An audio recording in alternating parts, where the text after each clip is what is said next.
Hello, everybody. I'm Howie Hawkins. I was the Green Party and the Socialist Party candidate for president in 2020. And this podcast, Green Socialist Notes, is about continuing to educate and advocate and organize around the eco socialist program that Angela Walker and I ran on. So I mentioned at the end last week we might have somebody on to talk about the question of degrowth. Uh, that's going to be David Schwartzman. It's not going to be till January 7th. And he's going to talk about eco-socialism and the question of degrowth. Next week, we're going to have Claire Cohen back on to continue our discussion about the need for a national health service, not just national health insurance, because we had a lot of questions we didn't get to when she was on last month. So I think the good news this week is Brittany Griner was released. She's back in the United States.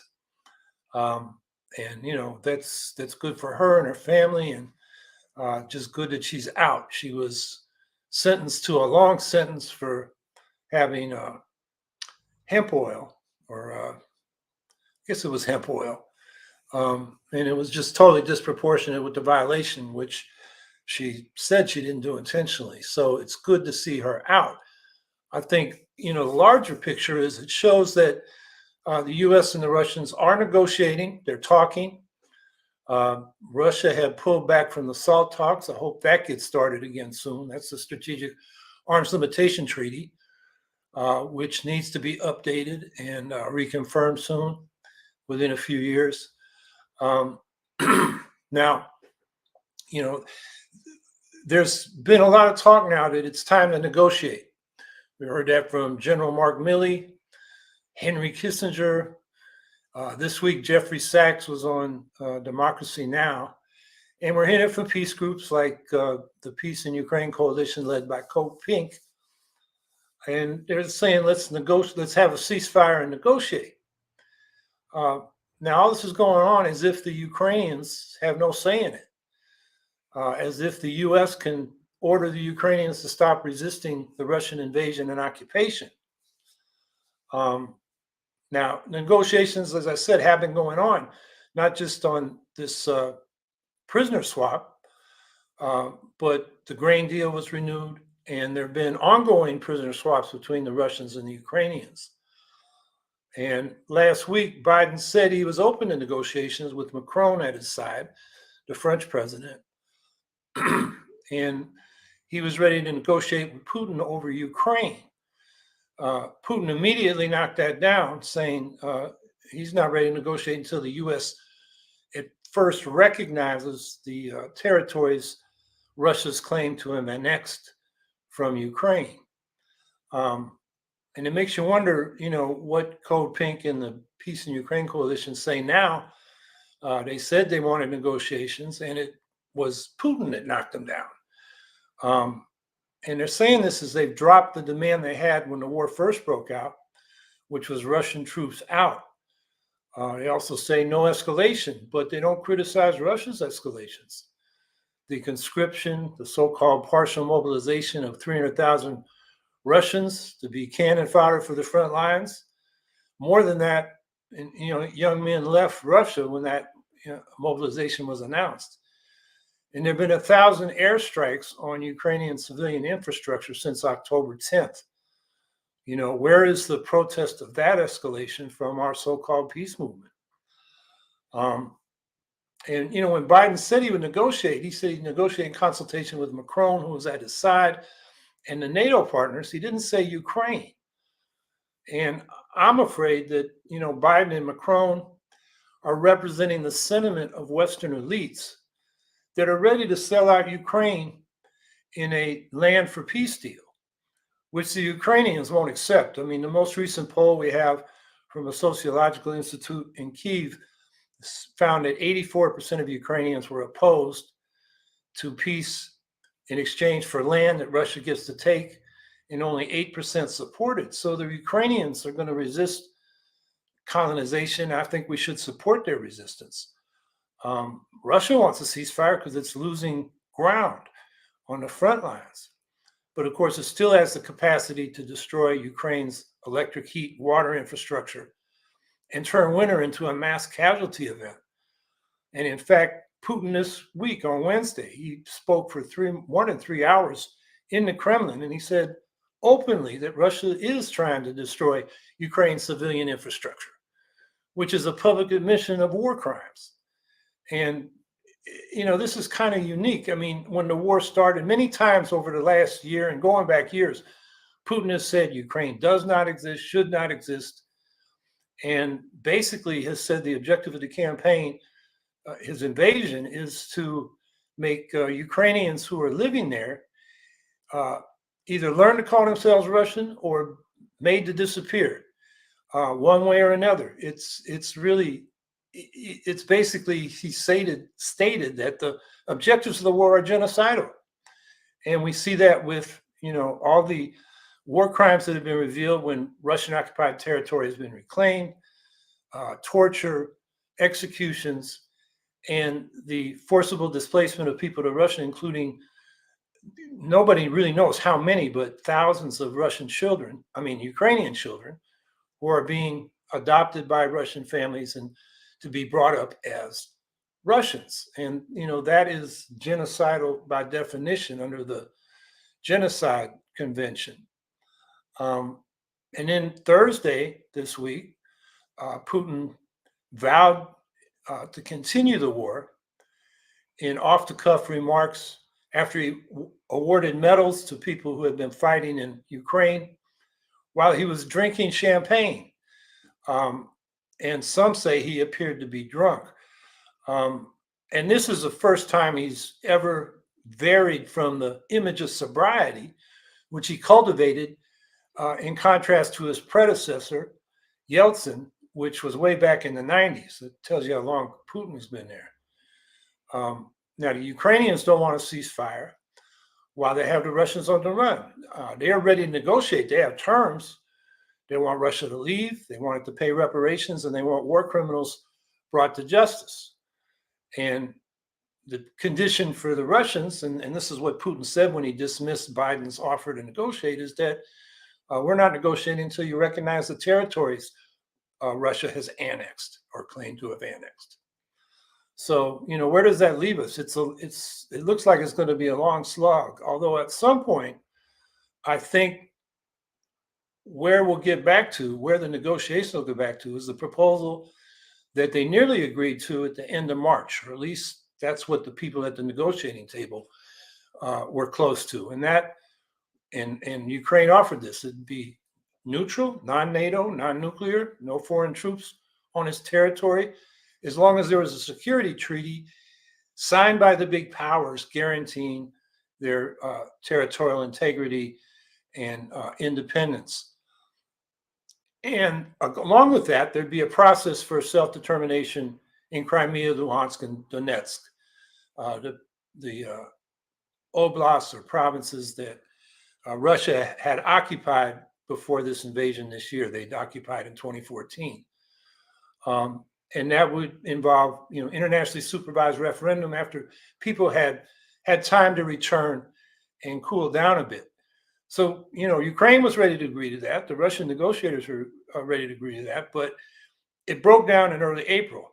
In fact, there's reports that, this was basically offered couple days before or just as the war broke out, and Putin shot it down. And I think Russia was rejecting it then because they wanted to take territory. And by the end of March, they were losing ground around Kyiv and didn't want to leave it at that because that was embarrassing. And Ukraine was ready to settle until the atrocities and war crimes were revealed at Bucha and other Russian occupied territories in the Kyiv region. And at that point, the people of Ukraine would not have let Zelensky settle for the proposal that would have postponed deciding what happened to the Russian occupied territories, Crimea, Luhansk, and Donetsk. The people just weren't ready for that. And, at this point, the most recent poll shows 84% of the people of Ukraine would not accept a land for a peace deal. Only 8% would support it. So, at this point, I think, our responsibility is to support the Ukrainian people. not its government alone, but the people, because it's with the people that count. And a lot of people have issues with the Ukrainian government, but they're fighting for their national liberation and self-determination. And that's, what we as Greens and socialists should do, side with the oppressed and the colonized. So if Brittany Griner was the good news this week, the bad news was they executed a 23-year-old young man who was a protester in Iran for protesting. And he's the first of 11 who have already been sentenced to death. And, this is for basically expressing their political views. And we were talking about general strikes last week. And it's important to note that right before this execution, there was a 3-day general strike that was widely observed across Iran or Iran. And, in bringing up the issue of general strike, we've seen general strikes in many countries. It's been pretty steady since the Great Recession.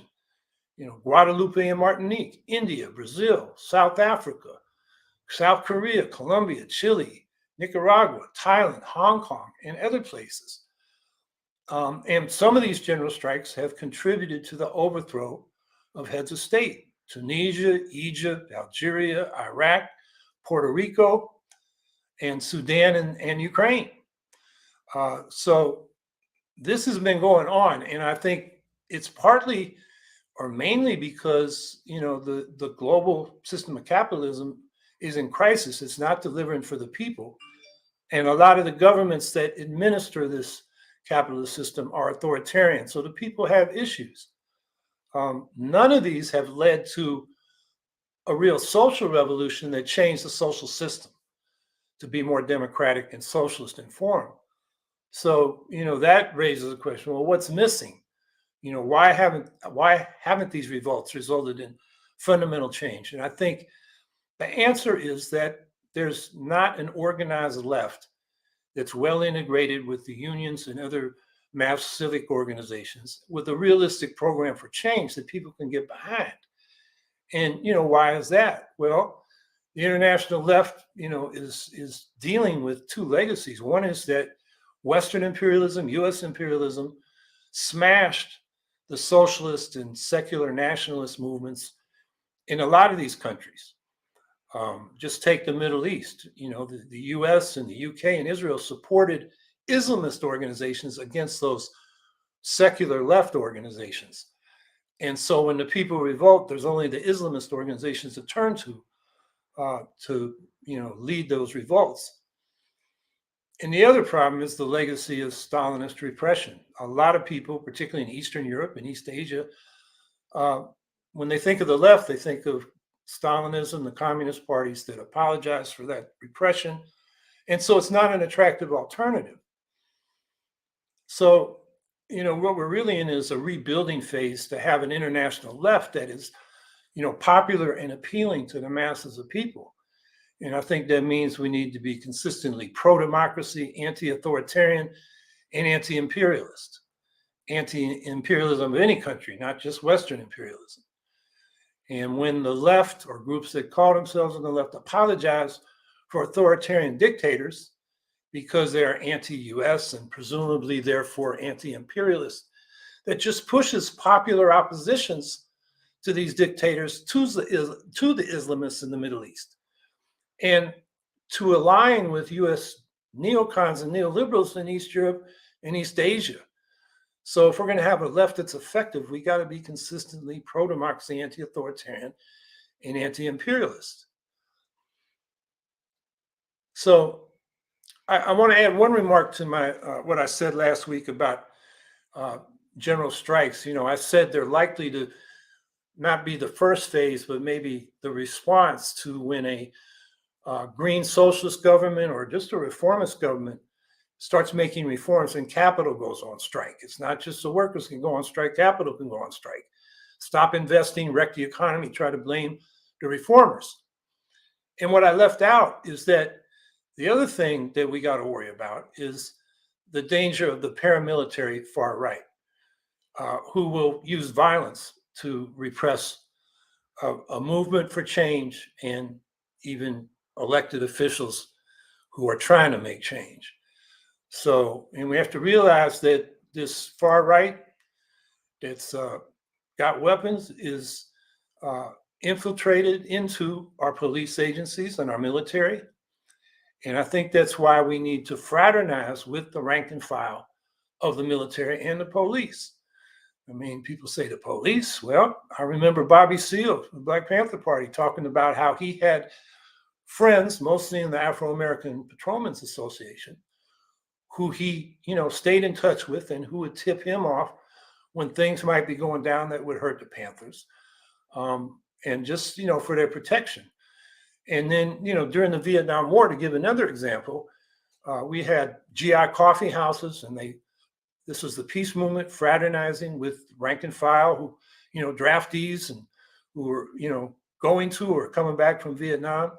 And that spread an anti-war sentiment within the rank and file of the military. And one of the big reasons that war ended was because the U.S. Army in particular, but to some extent the Marines as well that were on the ground in Vietnam, wouldn't fight the war.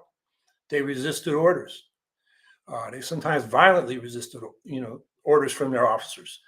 And so that made Nixon so-called Vietnamese the war. In other words, we have advisors to the South Vietnamese army that we armed, but we couldn't rely on our own troops to carry forward the war. And along with the resistance of the Vietnamese themselves and the peace movement putting political pressure at home and around the world, the war ended. So those are reasons why we need to, for example, today, pay attention and be advocates for veterans on their issues. Agent Orange for my Vietnam generation, the Gulf Syndrome from depleted uranium and burn pits for the subsequent generations that have fought in the Middle East and got sick from that. We got a big problem with the privatization of the VA, which links to our broader concern with the need for a national health service and to stop the privatization of Medicare and Medicaid. So it comes full circle. So a general strike is part of a strategy for change, but we've got to pay attention to both the strike by capital and the violence from the far right. So with that, I'm looking forward to your questions and your comments.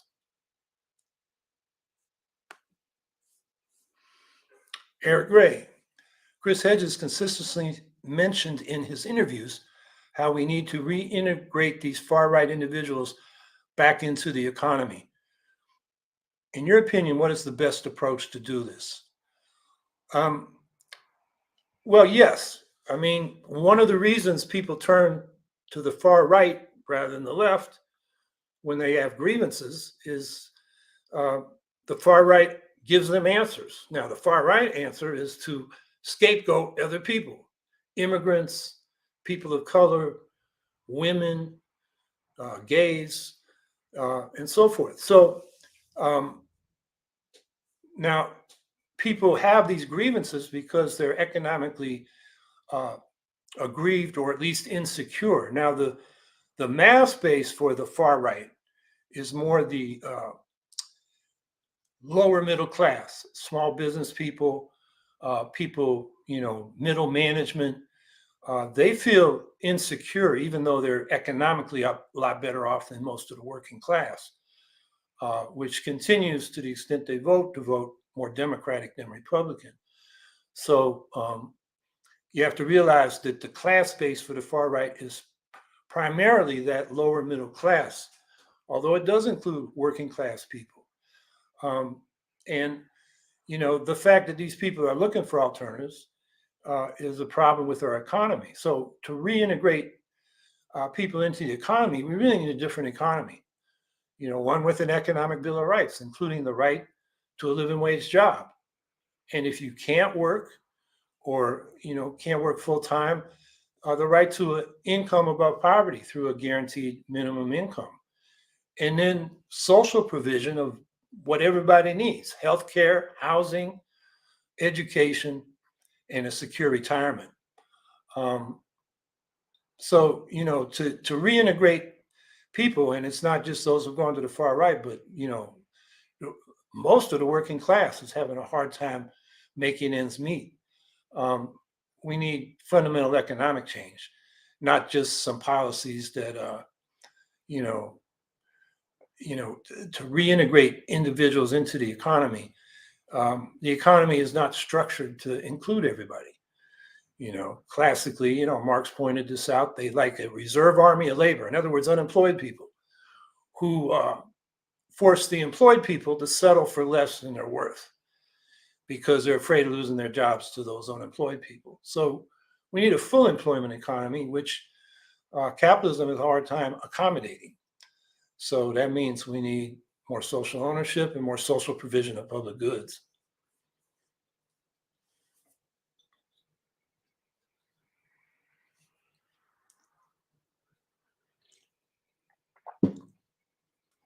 Lee Choron, you hear that Kristen Sinema is leaving the Democratic Party to become independent.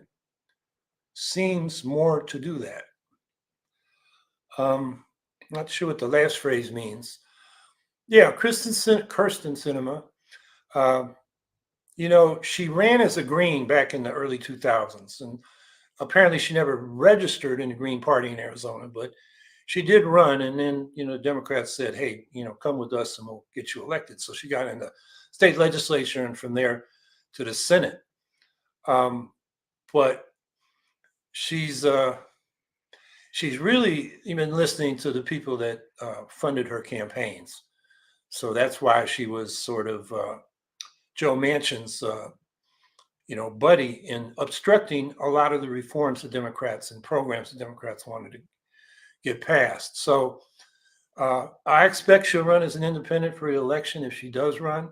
She can't win a Democratic primary in Arizona. She just alienated the Democrats. And the Republicans won't have her either. So it seems her only option is to be an independent. I think that's why she decided to declare her independence at this point. And that last phrase, seems more to do that.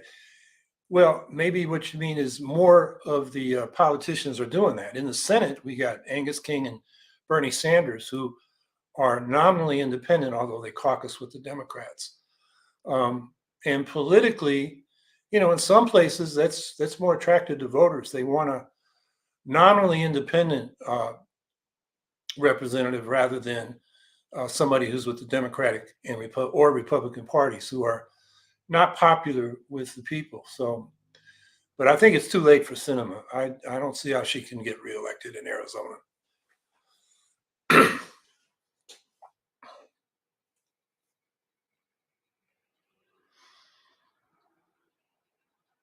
John Wood, what do you think of pursuing real socialism as opposed to the perverted, quote unquote, socialism of the Marxist-Leninists via the way Milwaukee's reformist sewer socialists or the CNT-5s, that's the Iberian Federation of Anarchists. CNT was their anarcho-syndicalist trade union. Yeah, I think that's what we need to do. Lenin is a contradictory figure. I mean, you can read State and Revolution and it's pretty close to an anarchist tract. On the other hand, he was involved in a lot of the initial repression during the Russian Civil War after the revolution.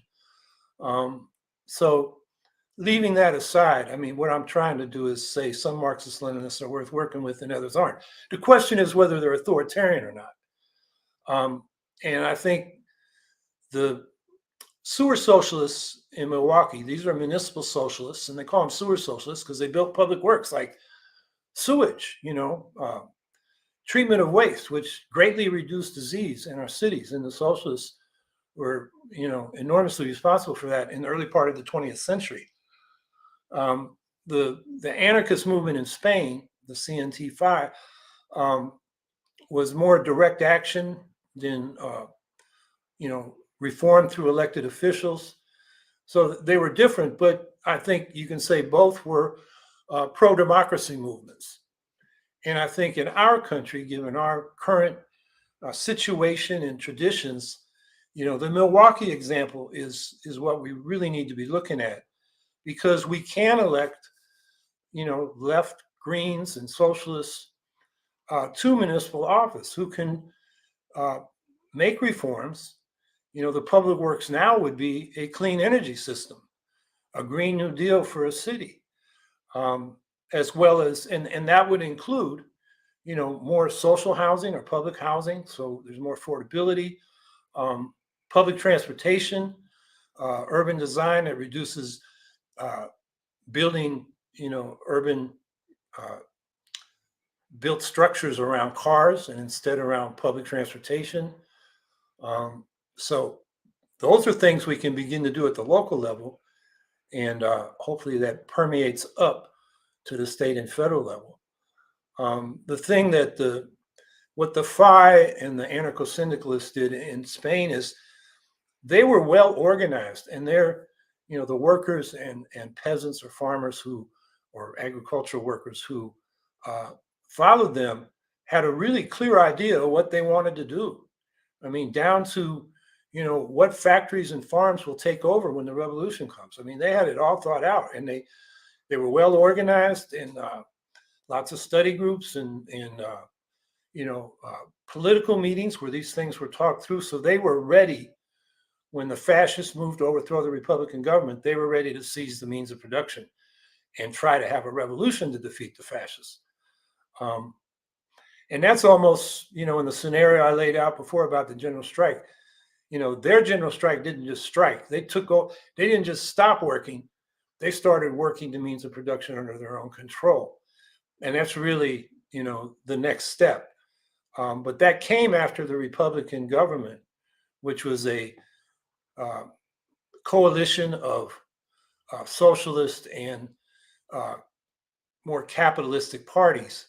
But it was democratic, and the fascists couldn't stand that. So that's when Franco moved his armed forces to seize power. And the Republican government fought back, and the anarchists fought back by trying to have a revolution to take the power. And so that's how I'd see the connection between those two movements. But going back to I think the basic point you're making is, yeah, we need a pro-democracy, anti-authoritarian, consistently anti-imperialist left that doesn't apologize for, dictatorships like Assad or Putin, or what the Chinese communists just did in Hong Kong, where they smashed the unions and imprisoned the politicians that were running in that semi-democratic municipal government. So if we don't apologizing for those people just pushes the people fighting the repression to look for other allies. In the Middle East, it tends to be the Islamists. In the Far East and the East Europe, the former Soviet sphere of influence, it tends to be looking to the US and its neocons and neoliberal economic policies, because the left isn't consistently for them, or what's perceived as the left. So I think that's really important. We can call that real socialism, or I think a better term is, anti-authoritarian democratic socialism.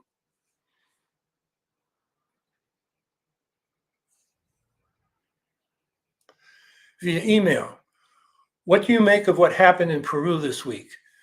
Yeah, I haven't followed it closely. I've been meaning to. All I know is that the president, who was considered a progressive or left-winger, tried to rule without whatever their parliamentary body is called, by decree. And they didn't stand for that. And so he was removed by the Congress, and the vice president put in his place. And, I think that's the right move. I mean, that's another problem in some of these, so-called pink tide governments in Latin America. Like Chavez in Venezuela he did get approval from their parliamentary body to rule by decree, which is top-down, dictatorial, frankly, and not the way the left should be doing it. Otherwise, you start losing people, and it divides society, and you get problems like they've had. Some of that was in Bolivia. So I think this was the right move by the Peruvian parliament. I just don't have a good picture of, who those parties were in the parliament and where this is heading. So uh, I'm I need to learn more about the politics of Peru to say more about it really. Violeted Content Boutique. Howie, any thoughts about Lula's reelection? Well, I think it's good news because Bolsonaro was terrible. And we still got to get through the inauguration on January 1st and hope the Bolsonaro forces who were out protesting and blocking roads with truckers and so forth after the election. Bolsonaro did cooperate in the transition, as far as we know. I mean, that's what he said, and that's what the news reports are. But there's still that January 1st inauguration. And there is a far right in Brazil, and they're not above violence. There's a history of military dictatorship, which Bolsonaro thought of as good times. So, we got to stay on top of that and make sure the U.S. is not weighing in on the side of the right. The public statements so far are that they are not, which is good. And then, they have a big problem. I mean, Lula accommodated, global capitalism, and he, in some cases, really didn't have much choice, given the, strength of the Brazilian economy and the strength of global capitalism. So, there were compromises made, and the left in Brazil had a problem with that, and Lula's supporters said he had no choice. I think it's going to be more of the same going forward, and we should wish him the best of luck, and just where we can put pressure on the U.S. to make it easier for Brazil to go where it wants to go. One of the things they want to do now is protect the Amazon, which Bolsonaro didn't care about, and that's important to all of us for the sake of the climate. So my basic thought is it's good news he got elected.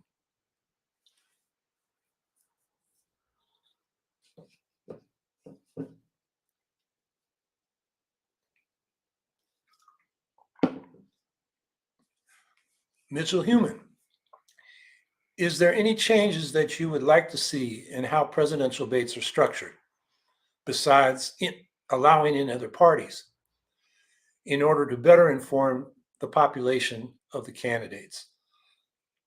Yeah, I think, first of all, they should be inclusive. Uh, a good standard would be any candidate that is on enough ballots to theoretically win the Electoral College. Of course, we want to get rid of the Electoral College. I guess then the standard would be on enough ballots to win a majority of the votes. That would assume 100% from the states that are on the ballot.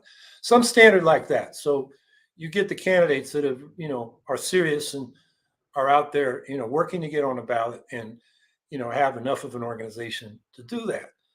And then there should be many more presidential debates. And Ralph Nader suggested you do it like a runoff where you have all comers debates at first, and then you poll the public to see who they favor, and through a series of debates, you winnow it down to the foremost, the 4 or 5 or 3 most supported candidates for a final debate. That would be interesting. It would make the debates really matter, and it would give people a reason to pay attention. So those are my thoughts. The main thing is to open them up so that people see all their choices and not just the 2 major party candidates.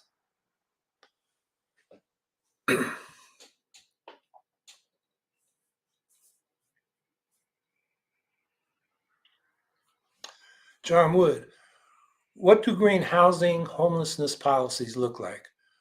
What's your take on the public-private partnerships and Vienna's public housing policies? I think Vienna is what we should be looking at. I mean, they're something like 30% or 60% actually of rental housing is social, either municipally owned or cooperatively owned, and that public sector rents, where the objective is to provide housing at cost, not cost plus profit, is a yardstick for the rents in the whole market. So with 60% of the rents being public or cooperative, the private sector rents have to compete with those rents, which brings the cost down for everybody. They also have to compete on the quality of housing provided. So I think that's the model we need to look for. Public-private partnerships in this country basically mean the government pays and the private developers profit. And it's much more expensive per unit to build that kind of housing. And the developers really aren't that interested because they can make more money building upscale housing. So that's what we've been doing for the last 50 years. It really started with the Johnson administration, early neoliberalism. They stopped putting money into public housing projects and started subsidizing private development of affordable housing. And that started a trend that really hurt the public housing as well as didn't provide enough affordable housing. And so I think public-private partnerships are another way for publicly, subsidized private profits. So most of those are not good ideas. I think Vienna's public housing model is what we should look to.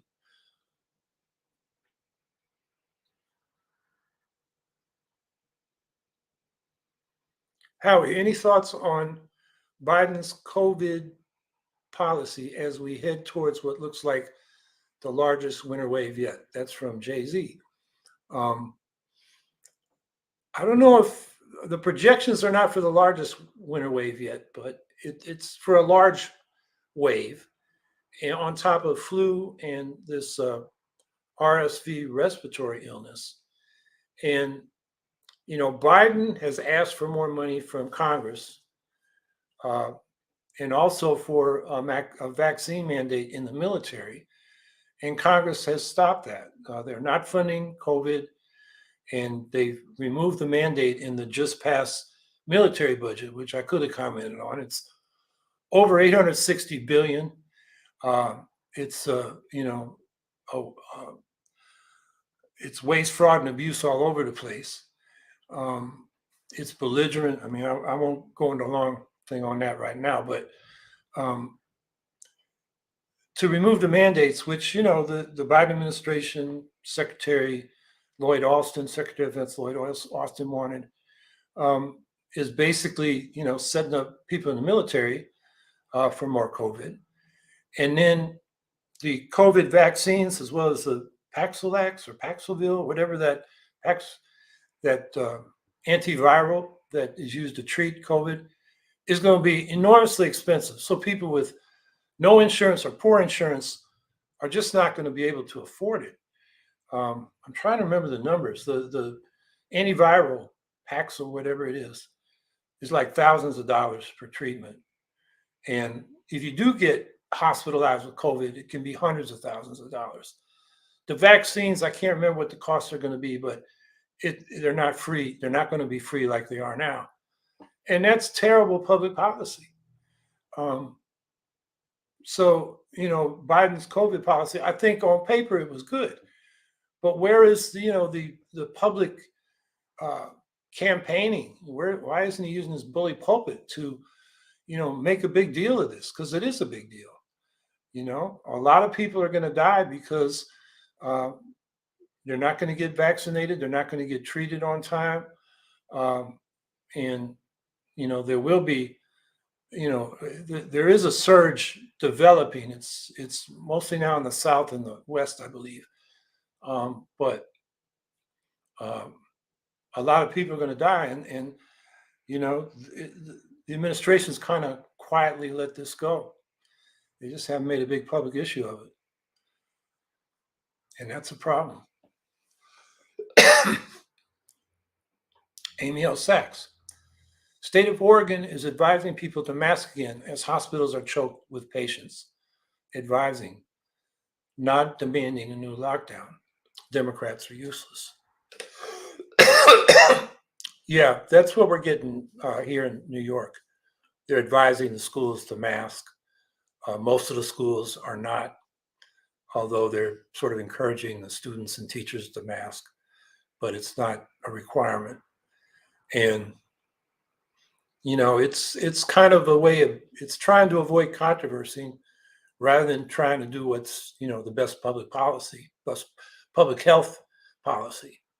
And so, yeah, the Democrats have caved before the Republicans, you know, baiting on this issue and turning a public health issue into, as if wearing a mask is a big violation of your rights. It's silly, but um, Democrats should have taken that head on and just told the Republicans where to go with it, and then they didn't. They basically caved and mimicked the Republicans in removing these public health measures. So, that leaves us on our own, which is not where we should be. A public health issue is a collective problem, and we should all be rowing the same way.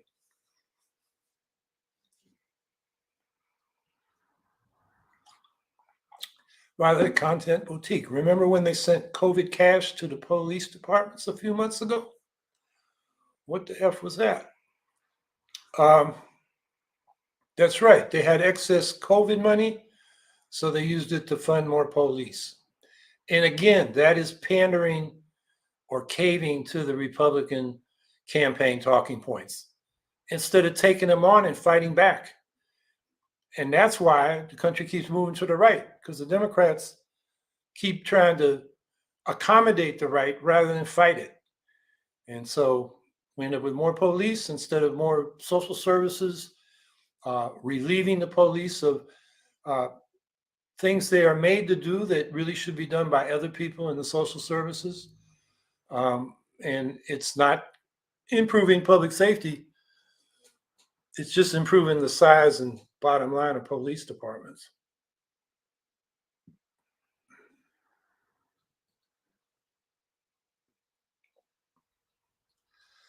Emil Sachs, too bad people aren't giving the eyeballs to Zara Livingston's campaign in Pennsylvania that they are to cinema. Livingston is striving to be in a runoff with several Dems. She is green. Pennsylvania is a Democratic stronghold, and in November, Dems literally voted for a dead guy, leaving her district without representation.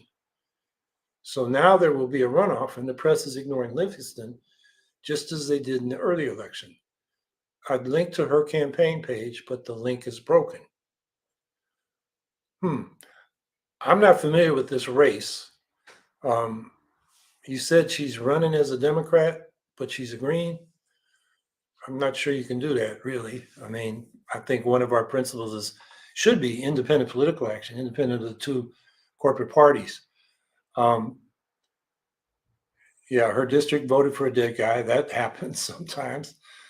Um, but I really can't comment because I'm not familiar with that race.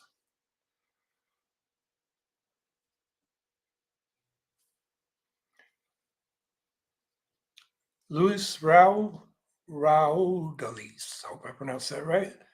Howie, are you familiar with politics in Honduras?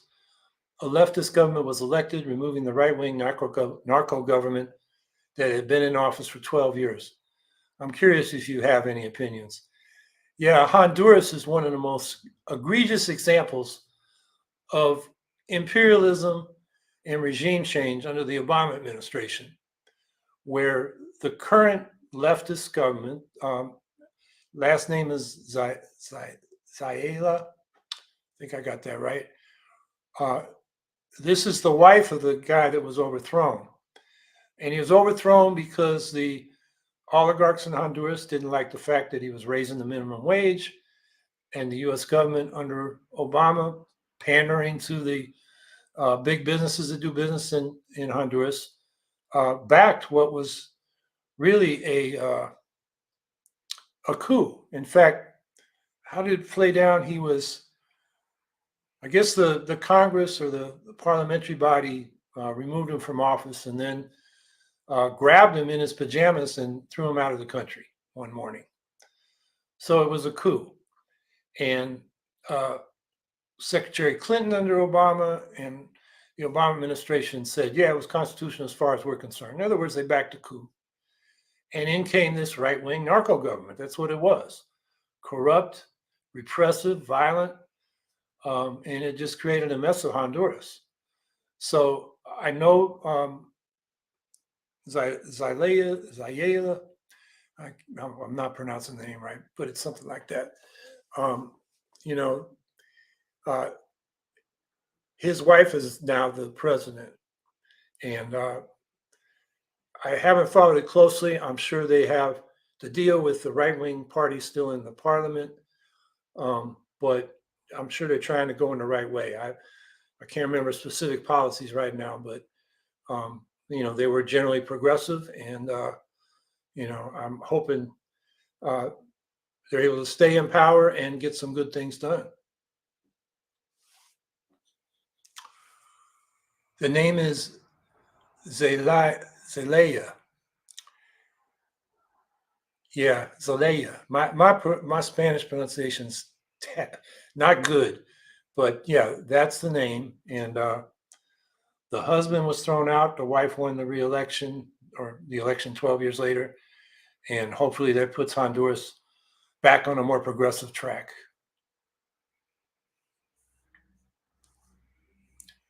But I think that is one of the worst things the Obama administration did. Just letting that right wing coup take place and basically certifying it, ratifying it. That was U.S. imperialism in full blossom.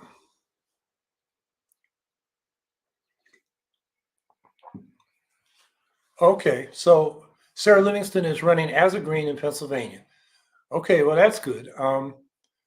Well, I'm gonna find out what's going on there, and I often have candidates on this podcast if they're interested, and maybe we'll have her on and see what's going on in whatever part of Pennsylvania it is. That name does kind of ring a bell for me. When I investigate, I may realize I know who this person is.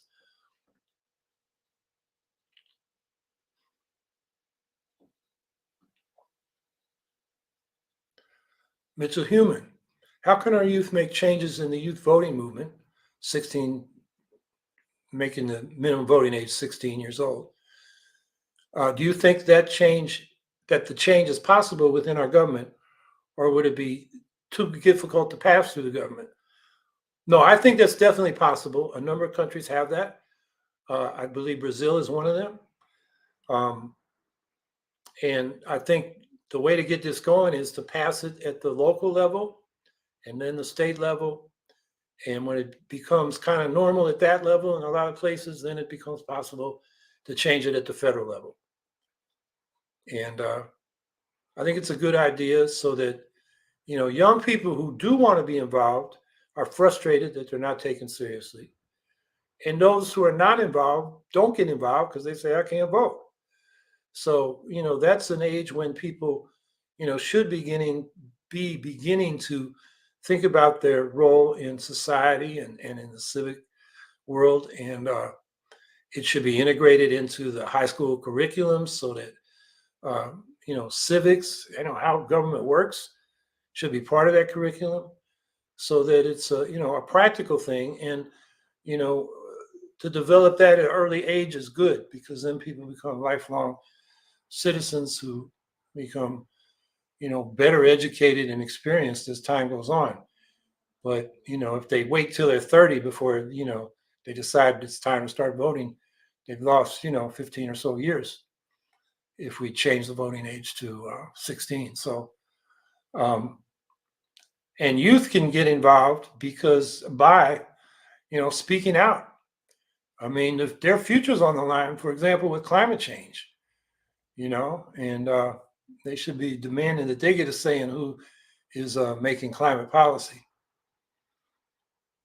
And if they can vote, they can run, and some of them do a better job in office than the people we got now.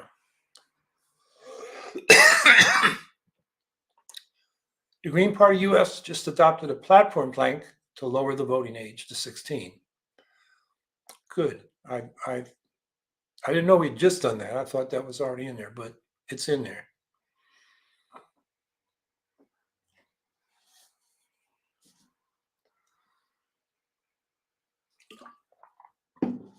Andrew Hager, Howie, what is your opinion on the company known as Coalition for Sustainable Rail? Well, company, I think it's a nonprofit. Um, uh, I'm thinking also of a group called, I think they call themselves Resolutionary Rail or something like that.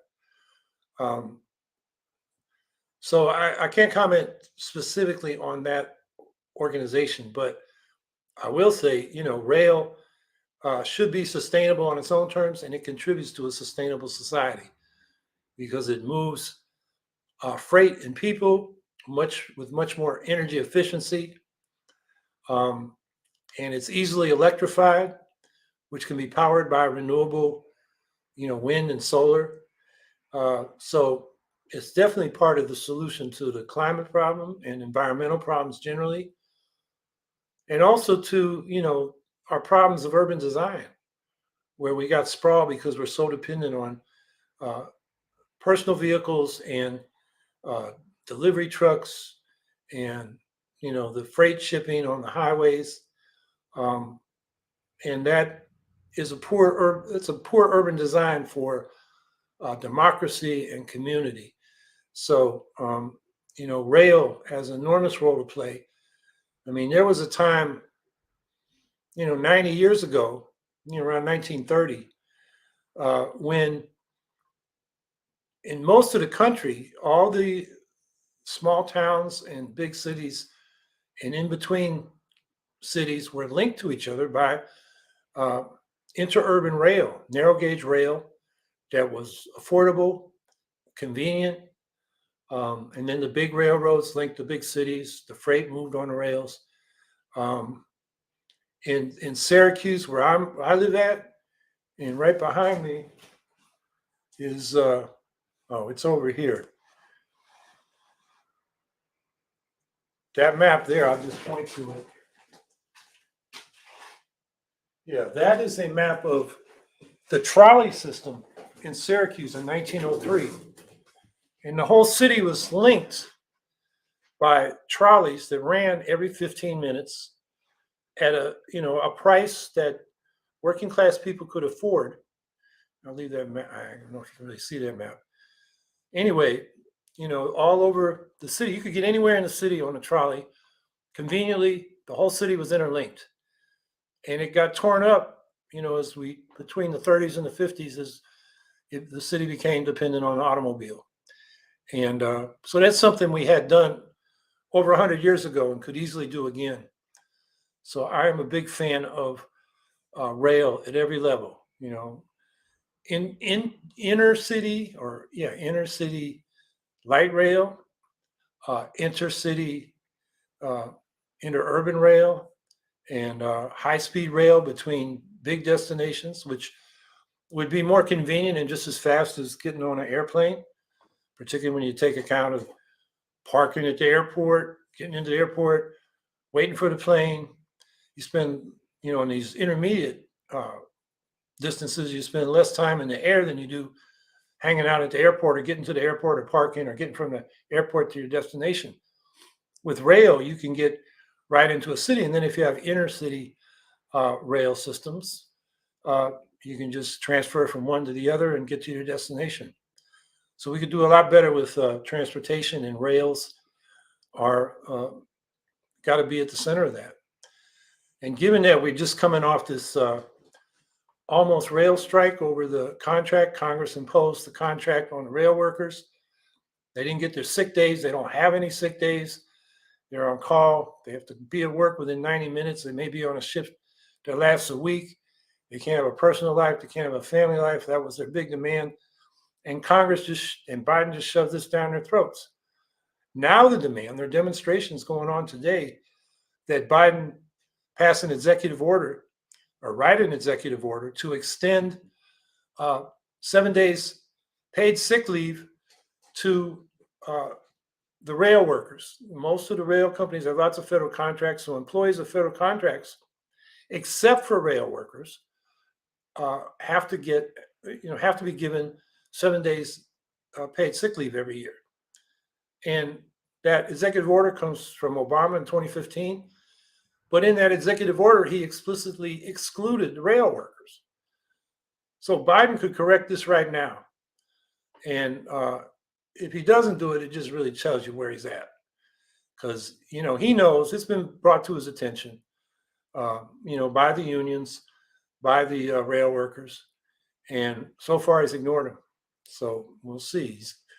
But,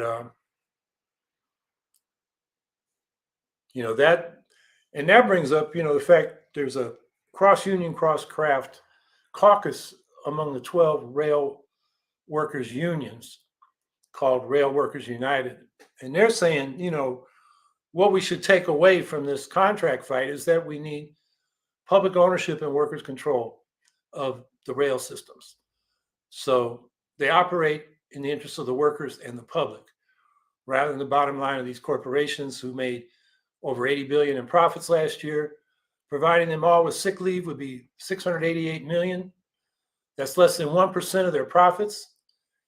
And, damn Biden and Congress, couldn't find the backbone to tell the rail companies, you can afford to give these people sick leave, and we're going to put it in the contract, and you're going to have to eat it, just like the workers are going to have to eat the rest of the contract.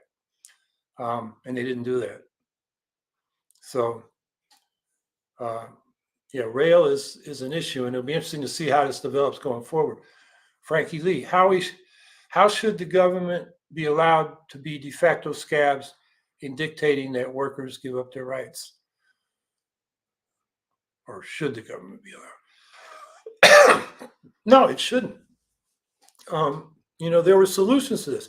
I mean, the government has an interest. You get a rail strike and the economy grinds to a halt. So the rail workers do have a lot of power. That this legislation in Congress, I think it comes from 1924, gives Congress the power to impose a contract between the workers and their employers.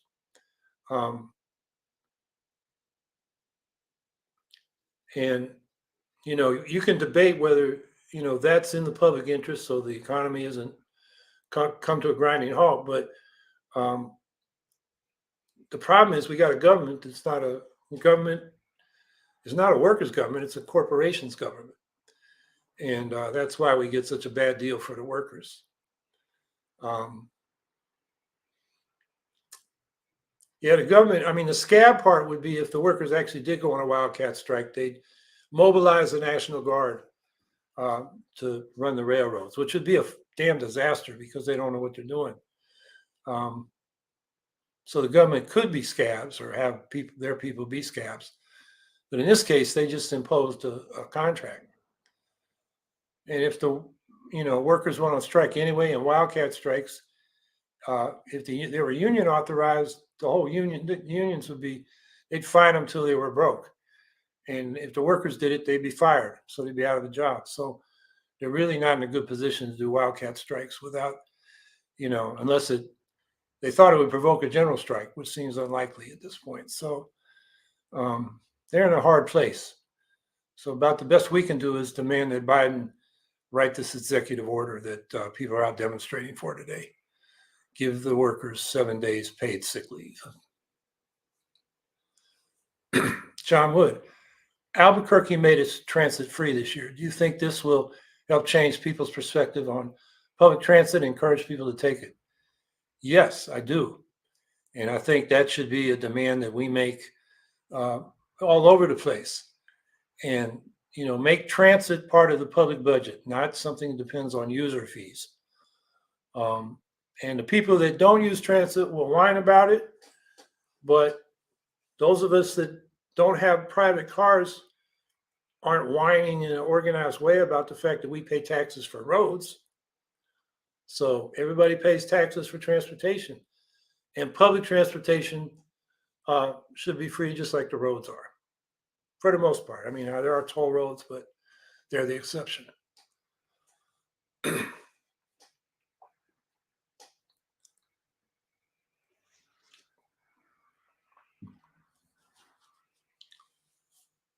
Wow, it's 4:00 already. Okay, well, I thank everybody for being here. And good issues to discuss. Next week, we're going to focus on healthcare and the need for a national health service with Claire Cohen. And, we talked about COVID and how the government is not supporting public health measures, including subsidizing COVID vaccines. I'm sure we will get in more into that. And then, January 7th, like I said, we're going to talk about ecosocialism and the question of degrowth. There's a lot of literature among the climate, chattering class, academics and think tankers, about the need to degrow the economy, or at least parts of it. So we're going to look at that. And David Schwartzman has really thought that through. So that leaves between next Saturday, which is December 17th, and the first Saturday of the new year, January 7th, 2 Saturdays that will be on the Christmas Eve and New Year's Eve. And I plan to be here. There'll be news, there'll be things to talk about, and I hope you will too. And in the meantime, people stay active. The way movements start or explode, you never know when it's going to happen. The raw material is there. I went through all the things that have gone on since the Great Recession, mass general strikes, occupations of, the squares, Tahrir Square in Egypt, the Maidan in Ukraine, freedom plazas in Spain.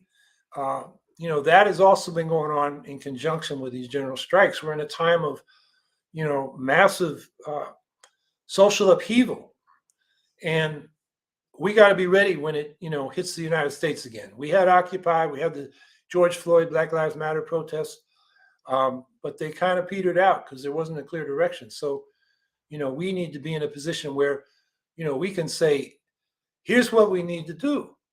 One example is a lot of those protests about police brutality after George Floyd was murdered have ended up in cities being making demands on that are limited to what they think the Democrats might do. And what has resulted is the Democrats are mimicking the Republicans about putting more police on the streets. Police accountability, community control of the police, those things are off the agenda now. So we need to be in a better position next time so that we can push that through and keep it on the agenda.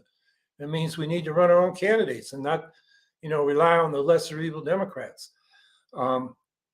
It means we need to be organized so that we can, put out literature and social media that promotes our point of view, that hopefully the people in these movements will be receptive to.